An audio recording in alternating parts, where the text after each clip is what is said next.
Good evening or good morning, wherever you happen to be.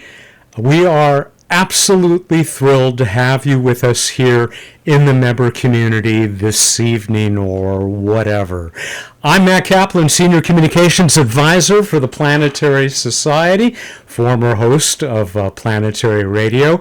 I am absolutely delighted to have all of you here for this first ever virtual screening in the Planetary Society's member community. And we're going to kill a couple of minutes here because, of course, people, you don't see the link until we actually go live, and so I'm watching the counter climb. We're at 100 participants already. We'll spend a couple more minutes here, and one of the ways we will pass a couple of more minutes is by bringing in the first of our very special guests this evening. Ladies and gentlemen, here is the director of Small Town Universe, Katie Maggiore. Oh, I still messed it up. Dellamaggiore. Oh, my goodness. My Italian wife is not going to be happy with me. Katie, welcome. Hi, Matt. Thank you. And thank you to everyone who's out there watching right now. So, everybody, we're going to get the screening started, as I said, in just a couple of minutes. But just to talk with Katie for a couple more minutes here, and also to thank all of you for your membership, because of course it is you folks who make all of this stuff possible. And with the popularity that we have already seen for this virtual screening from all of you who sent in those optional RSVPs, you can bet that we will be trying to do this again in the future. But what a great start with what I strongly suspect all of you are going to agree with me that this is an absolutely outstanding film. So congratulations, Katie, and thank you to you and your team for making it available to us. I can't tell you how happy it makes me to hear you say all of this, because full disclosure, I am not a scientist, nowhere near can call myself a scientist, but the fact that as someone who is curious about what you're all going to experience, and to be able to have shaped that into something that someone like you, Matt, can say is a beautiful film is deeply gratifying. So thank you, because we wanted to make a film that could reach lots of people where they were at with their knowledge or lack of knowledge. So I'm hoping it's going to be a great experience for everyone. I have so many questions for you about the film, but it wouldn't be right to ask now. And I think for those people who were here right at 5 o'clock, I think we better get into the screening. Now, let me warn you folks, we've never done this before. We've never done an event this long before, because even after the film, which runs about an hour and a half, we're going to welcome Katie back and that special guest who I told you about, or who I teased you with, for at least another half hour or so. I hope that'll be okay with you, Katie, because I know it's going to start getting late back there. Okay, good. If anything goes wrong, everybody, if for some reason you lose the audio or lose the signal, first of all, let us know in the chat. I'll be monitoring here as well. But just in case I miss it, put it up in the chat, and I will watch for it there too. And if we lose this altogether, stay in the community and you will see it pop back in. We will restart the event. It might take a minute or two, but we will get back in and we'll try and pick up the film right from where we were. And here is people saying, let's see, audio is good, streaming of a stream. Well, we're not doing that yet, Todd. And let's see, video seems blurry sometimes. I'm not sure why that would be. But we are getting greetings, Katie, from all over the country and even beyond. All right, having said all that, folks, let's go ahead. Katie, is there anything else that you would like to say before we start the film, before we roll it? No, just thank you to you and the Planetary Society for doing this with us, and to be the inaugural film is really exciting. Definitely stick around, because it'll be really great to chat with everyone afterwards and meet our special guests. All right, everyone, without further ado, here is Small Town Universe, and we will see you right after the credits roll. Welcome back, everyone. I am so glad to have seen all the wonderful comments that so many of you have been posting throughout that terrific film. What you see in front of you now is the QR code that will take you to a survey. And Katie and her team really hope that you'll take 3, 4, 5 minutes and fill that out at your convenience. I posted the link in the chat as well. It was my most recent link in the chat. And I hope that you will all help them out that way. Katie, thank you so much. That was, I've now seen it 3 times.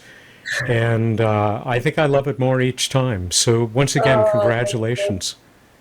Thank you. That is lovely to hear. Thank you, Matt. I just got to mention one thing that came in via chat while we were talking, and it came in from Scott, who, when we saw the memorial service for George Henry Barons Jr., he looked up his obituary and he posted the link in the chat. So that was a very special addition. I have a lot of questions for you, but I'd also like you to introduce our other very special guest, because I have questions for her too. So go ahead and do that, and I will in a moment bring up her picture. Yeah, thank you. I'll go ahead and do that.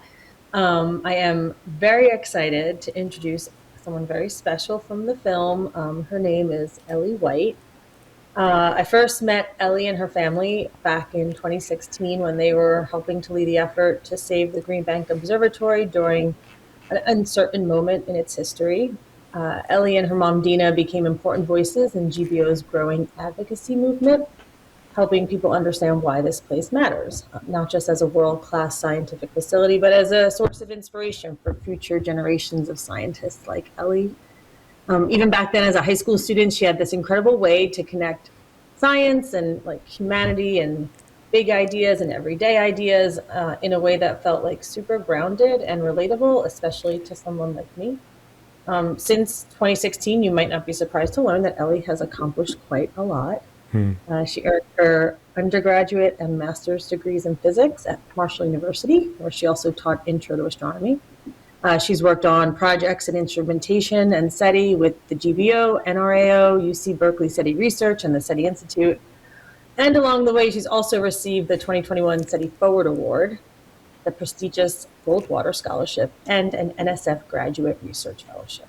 But beyond all of those accomplishments, what's also so remarkable about Ellie is that she embodies that thing that I wanted to capture in this film, which is that the idea that science is deeply human. She's very generous and committed to sharing science with others, and that's something that continues with her work with Go Green Bank and its ongoing efforts to help promote the future of the observatory, protect the future of the observatory. It has been such a privilege to document even just a small part of her and her family's story, and I'm so happy that she's here with us tonight. So please welcome Ellie. Ellie, thank you so much for joining us and for your absolutely wonderful contribution to this great film. Oh, gosh, I have so many thank yous today. I mean, first of all, thank you, Katie, for the lovely introduction, and you're the only reason that I am part of this film, so thank you to you and your team for making such a beautiful, beautiful piece of art. And of course, my family, if not for them, I would not be here either, of course. And thank you, Matt and Planetary Society, for hosting this wonderful screening and for inviting me to participate. It means a lot. And thank you for all that you guys do to support science education and advocacy. It's super important. So, yeah, happy to be here. We're going to talk more about the advocacy side because that's something you're deeply involved with as well. And I will have a link because, sad to say, the Green Bank Observatory is once again under threat because of the possible cancellation of funding, or at least deep reduction in funding. But we'll come back to that. Ellie, I'm seeing such amazing reactions to people. I'm really glad we made you a surprise. We've got some OMGs. We've got Joe says, Ellie, yes!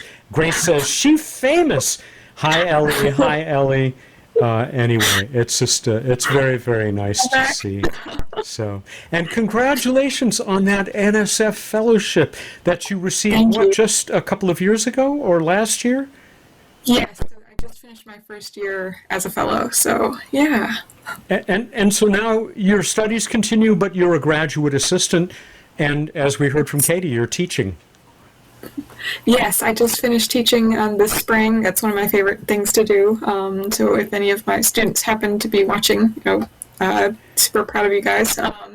But yeah, so absolutely. So I'm actually going to be starting my my PhD at West Virginia University in the fall, and continuing on with that fellowship. So Fantastic. Congratulations. And you're getting Thank lots you. of congratulations. And Michelle says, you're so inspiring, Ellie. Aw. And I agree, of course. There's so much that I want to talk to both of you about. Ellie, I'm gonna turn back to Katie for a moment and learn a little bit more about the film.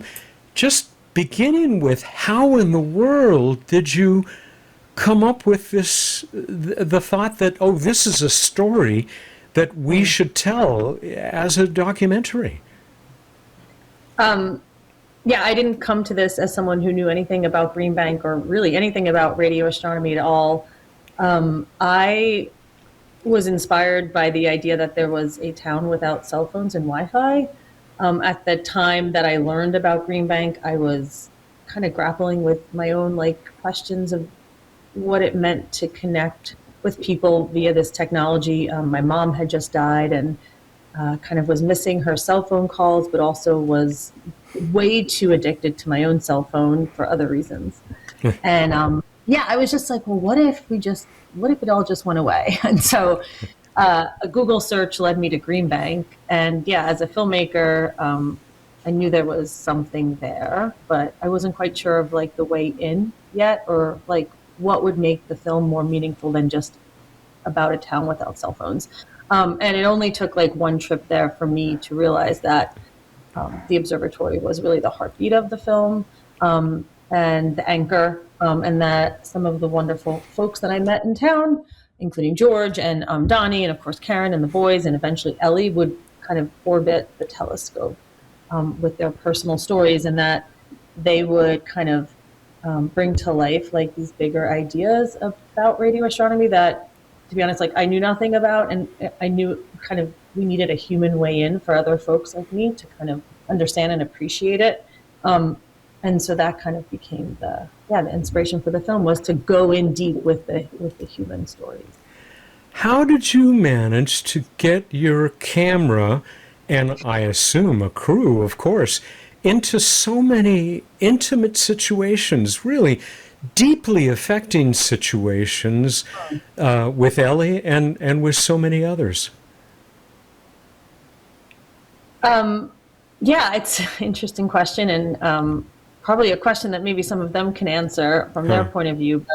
But from my point of view, I think it took a long time to make this film. So I think nowadays content is created so quickly, and you go out, you shoot something, you edit it, you upload it, boom, done. But this film took 8 years to make. Wow. And so that was real time spent with people, and going back and going back and going back. And so I think with that, hopefully just comes a level of trust, right? Through that kind of continued connection, and not just going into Green Bank and trying to tell a story in a couple days and then that's it. I think that, the investment of time probably is what was a big part of it. 8 years making this, but not your first outing.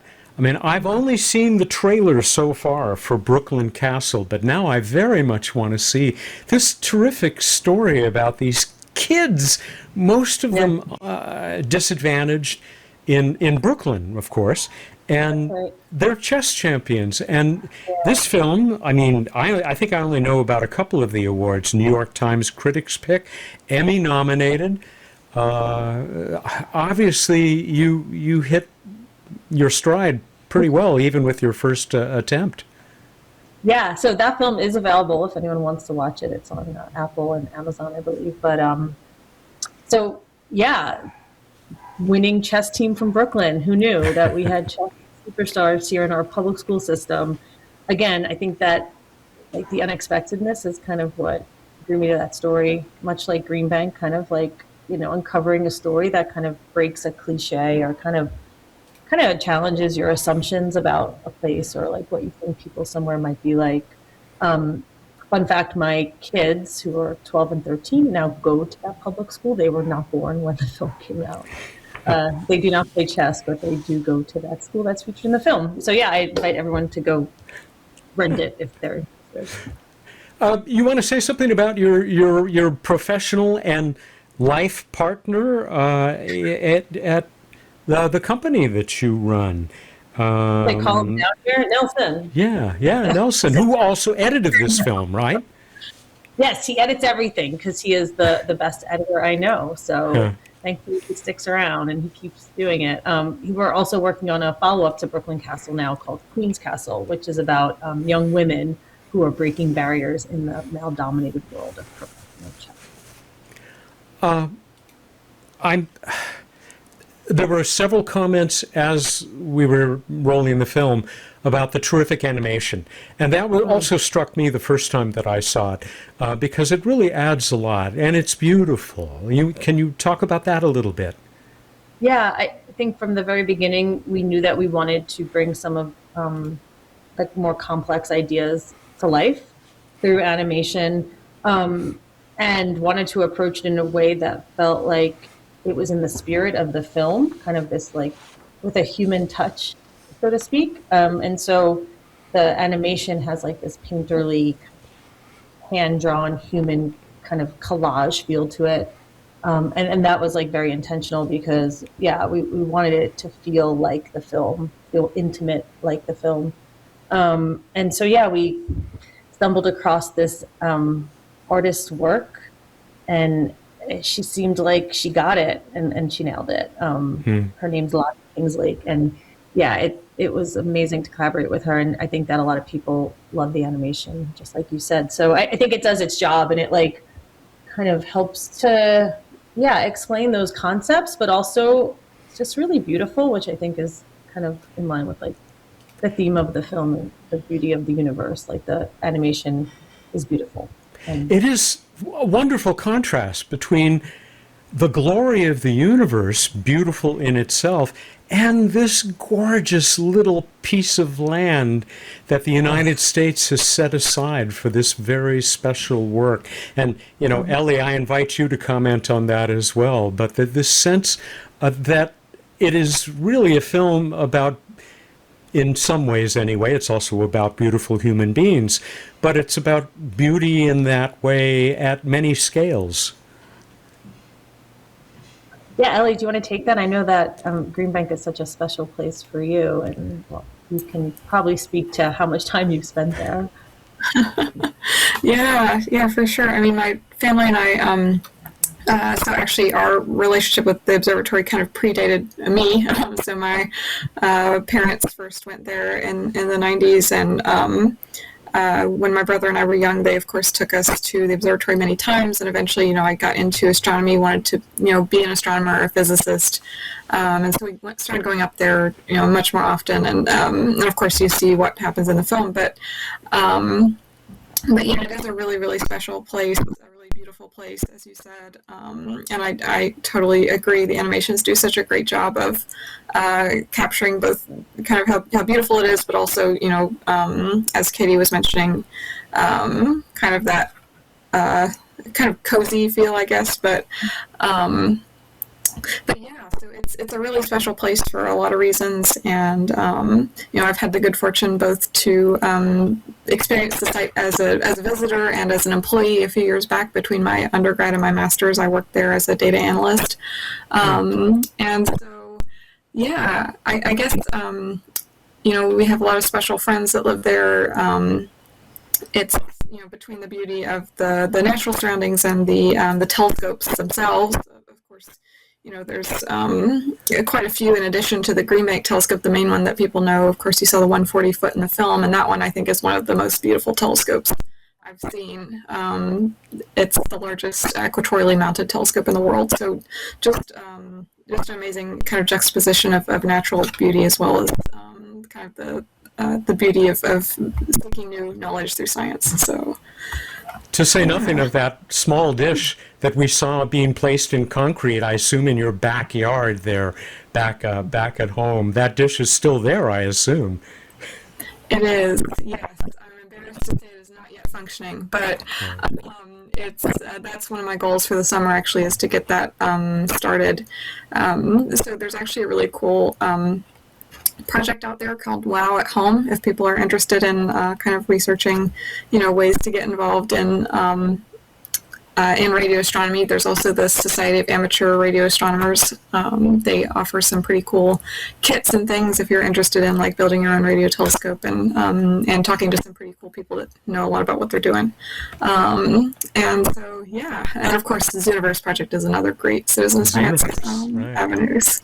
Yeah, maybe not. A lot of times those are a bit more like computer based, but sometimes that's what you need, right? So if you don't want to get into some of the equipment and that kind of thing, if you're like more interested in, contributing to efforts to help scientists analyze data, Zooniverse is a fantastic project. I've used it with my classes with my intro astronomy students, and it always seems to be a hit. So I recommend Zooniverse for sure. I'm very proud to mention, most of our members probably know that, the Planetary Society has been part of the SETI effort for many, many, many years. Yes. And we helped to start the SETI at Home project, which I used to have running on my machine back when it was active. And it was nice to note that I was a little bit of the search. One of the beautiful human beings in this film is known to a lot of us in this field and fans of this field. Frank Drake makes a brief appearance, Katie, in a couple of scenes. Just an absolutely lovely man, and I'm glad that you were able to include him as one of the true founders of the search for extraterrestrial intelligence. How long a time did you have with Frank? Oh dear, that footage we did not have the joy of capturing ourselves. That was footage that was licensed from BBC, unfortunately. Yeah, we did not have the pleasure of meeting him before this. So. Oh, I'm sorry to hear that, but I wonder if because we did meet Nelson just reminded me. Oh, great. Ellie, Ellie, in your time there, we lost Frank, of course, just not too many years ago. Did you ever run into him or see him around town or around the observatory? I did, and actually, I was working there when he passed. That was a really sad day, but it was at the same time, very special to be able to look at the telescope that he used to do his search, while remembering him.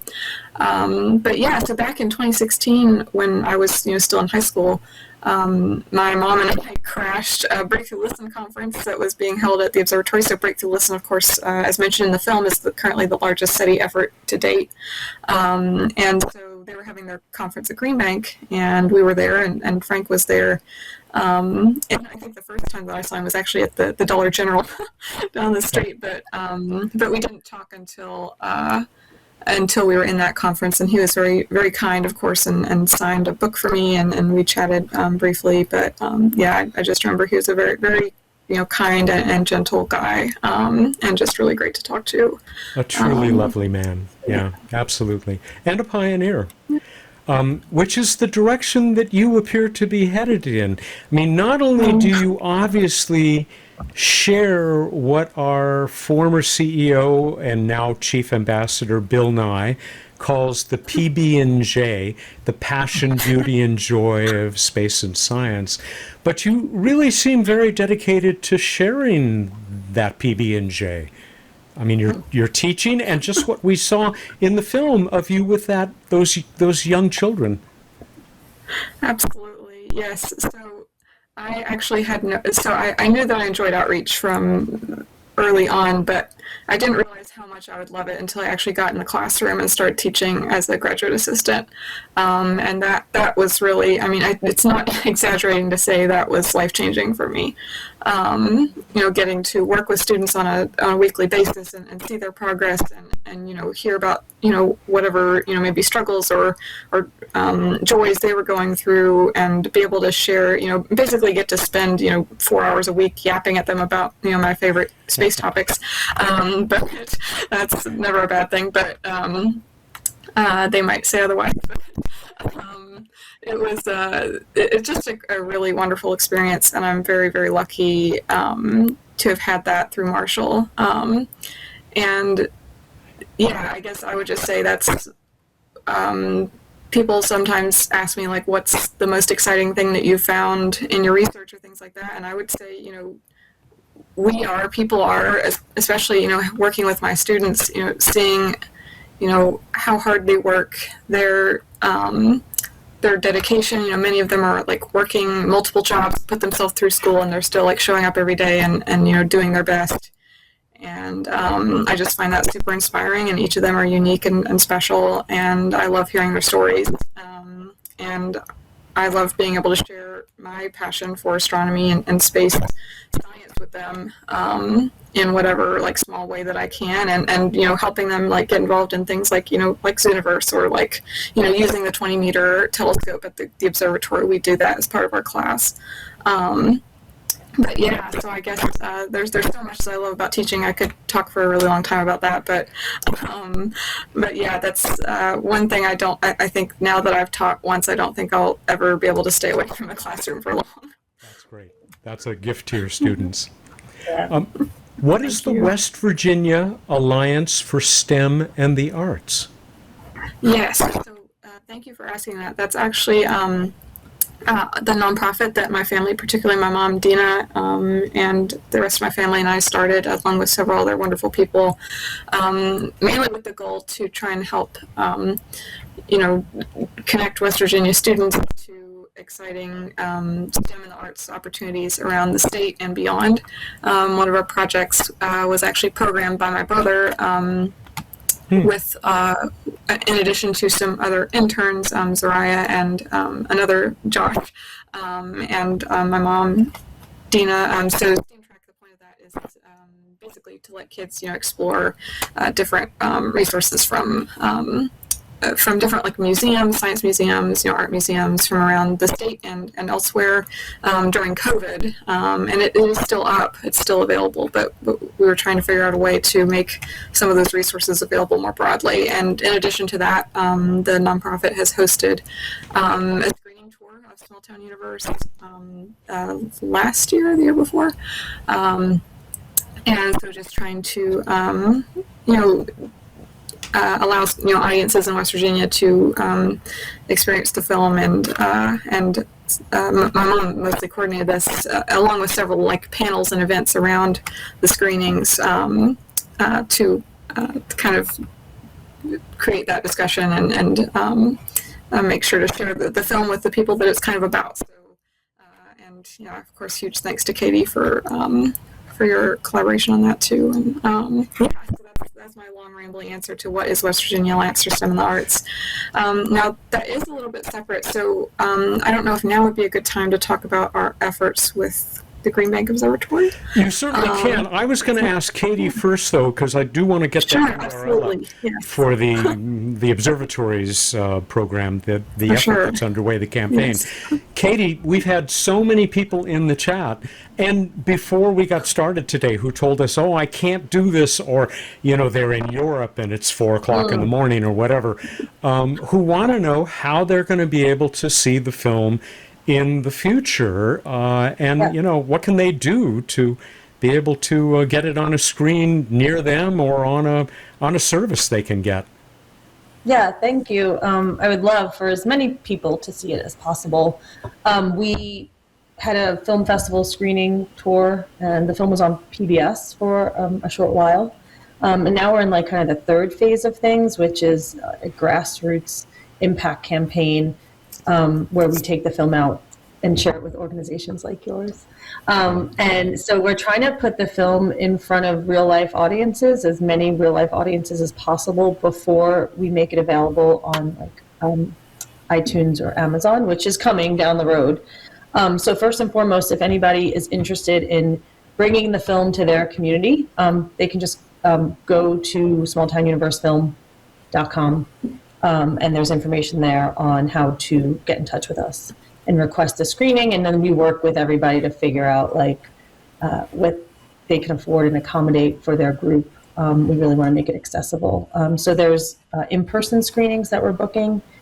And so it's not really on demand yet, but if you sign up for our newsletter, which is also on the website, or follow us on Instagram or Facebook, which is also on the website, you'll be sure to find out when it is available on digital platforms, which will probably be by the end of the year, I would imagine. So yeah, just kind of follow us on socials or sign up for our newsletter, and you'll get news on when it's available more broadly. That's great news. And you said it's smalltownuniverse.com? Smalltownuniversefilm.com is the website, and there you can access all the ways to get in touch with us. And you can also learn more about Katie's entire team that worked on the film, and other ways to be involved, and just the background of the film as well. Just share what you thought about it. You can send us your own review, and we love to hear from people. So. All right, Ellie, I'm going to come back to you, but first, I'm going to post that very simple URL in the chat. And for those people who maybe aren't looking at the chat, it's easy. It's gogreenbankobservatory.org, just like we are planetary.org. How do you feel about the fact that we are back kind of where this film started? I want to ask both of you, but we'll start with you, Ellie, that this absolutely irreplaceable facility, which should be the pride of all Americans and maybe all humans, is once again threatened? Yeah, of course, great question. And I think anybody that's worked in science, and of course you all with all the advocacy work that you do, know, what a struggle it always is to make sure that that funding is secured, and that these wonderful facilities like the Green Bank Observatory retain their funding, because they do create such a huge impact on their communities. Of course, you saw that in the film. You may have heard Mike Holstein, the business director at the time, talking about how much it contributes to the local community, the local economy. It contributes $30 million a year at least into its surrounding community, and that's about 3 times its operating budget per year.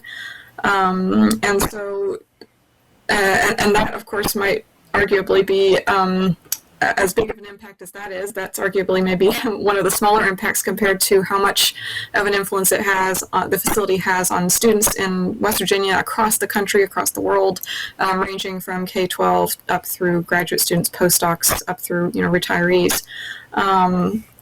So I did want to talk about this a little bit in case anyone here is listening and would like to do something to help the observatory. That's always super appreciated. And of course the link that you so kindly shared, Matt, is a great place to start. So just to give a little bit more background, the NSF's 2027 draft budget proposes drastic cuts to the GBO's budget, as well as potentially decommissioning and disposition of the site, which means either shutting it down or changing how it operates beyond recognition. In other words, it would no longer be a scientific research or education-focused facility. So this is why my family and I, especially, again, my mom, Dina, along with many others, formed this advocacy group, Get Organized for the Green Bank Observatory, or GO GBO, which is what the website is for. And so we, of course, formed that back in 2016, but we've had to kind of re-up our efforts every time a threat like this comes up. And, something similar happened last year, very similar wording in the 2026 budget. Now they're proposing the same cuts again in 2027. So if you are interested in helping, there's a couple ways you can do it. One is you can write and or call your congresspeople. We have guidance information and draft language that you can use on our website, along with lots of other information that might be helpful in writing those letters. In addition, we're also in the process of trying to set up an endowment to help try and sustain GBO's future as a science education focused facility. There is a donate button on our website where you can donate to those efforts if you want. So yeah, and don't hesitate to reach out to us if you want to help. We have our contact information on the webpage. And again, thank you, Matt, for the opportunity to talk about this. And again, for all that you and your team are doing to, protect science funding. It's always so needed. Absolutely. And it's one of our primary purposes at the Planetary Society. I have just one more question, but Katie, before I ask, I want to see if you have any final words or anything that you would like to share. No, I think Ellie summed it up really nicely. I think the idea that this film has become, and will continue to be a tool to advocate for the GBO is really special to me and my team. Just going back to like Brooklyn Castle, which you mentioned, that film was also about budget cuts that were impacting something really meaningful. And over time, that film has helped to sustain that chess program. They don't need quite as much money as the Green Bank Observatory does, but I do believe in the power of film and storytelling to move people to action. So I'm hoping the film can be a tool in the arsenal to do that. Well, thank you for that. I mentioned the Planetary Society and what we're up to and how thrilled we have been to be able to bring this film to our members in our member community. Running throughout the film was yet another personality, another great contributor who was, of course, long gone, sadly, before the film was created, but had a huge influence on you, Ellie. And that, of course, is the co-founder, one of the three co-founders of the Society, Carl Sagan. We just loved seeing you holding up his book Cosmos and hearing about the influence that it had on you. Can you maybe add a little bit to that and say how important his legacy is to you? Absolutely, yes. So I can't say enough good things about Carl Sagan's writing, his works, how much that influenced me, especially early on as I was getting into astronomy, thinking about whether it was something I could do or not. And so I think Cosmos was kind of the first kind of grown up science book that I ever read. And so just kind of seeing how he presented science in a way that's really pretty artistic, because as it kind of mentions in the film, when I was 12 or 13, I kind of thought that I would be an artist. But at the same time, I wasn't really sure if that was the path that I wanted. And so once I started reading, Carl Sagan's books, things like that, the way that he kind of conveyed astronomy and science as something that's not just, interesting from a kind of logical and scientific perspective, but from like a storytelling perspective and an artistic perspective, and how understanding astronomy helps us understand ourselves and where we came from and where we're going. I think seeing things in the bigger picture, the way that he was so amazingly gifted at conveying, really changed my view of both what I could do and how the world is. I mean, that sounds kind of goofy, but that really just gave me a bigger view of kind of the part that we all play in the universe. Why, even though we might be small, we're still a very significant part of the story of our universe. And so I think seeing how he connected all those dots and just was such an amazing storyteller and really an artist that's at the same time as being a scientist was really moving, and had a big impact on me and continues to. There's still many books of his I've not read yet. They're on my shelf. I'm working through them, and at the same time, I kind of don't want to work through them too fast because I always want to have a new one to read. But yeah. Great scientist, great storyteller. That's the key word. Katie, is that the goal that you strive for as well? Because you certainly told this story very, very well. Thank you. And yeah, I would, it is, as a filmmaker, I think the only job we have is to tell a good story, and then, at least in my opinion, all the other stuff flows from that.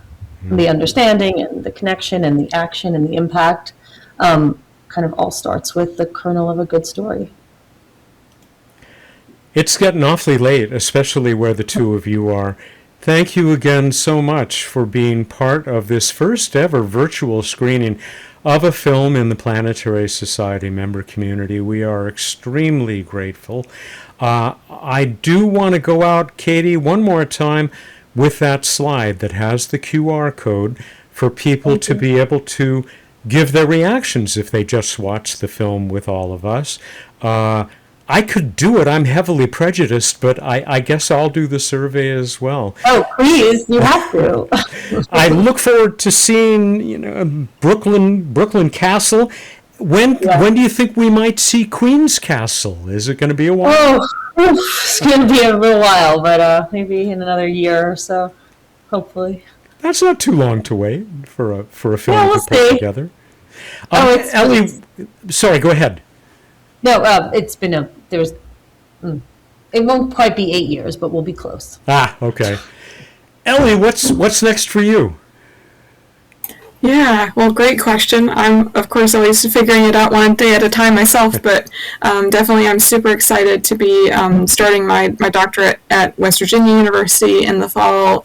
I'm super excited to work with, the amazing scientists there. My advisor, Mara McLaughlin, who's been a mentor to me, since even before starting this program. And this summer, I'm going to spend some time at Green Bank. I'm going to help out with a pulsar camp with some kids down there, and I'm going to continue on with the Green Bank advocacy work, trying to raise awareness about keeping this amazing facility with us for as long as possible. So I'm really, really excited about that. Hearing from people that care about that cause, and I just again want to say thank you so much for this lovely evening, and for for all that you do.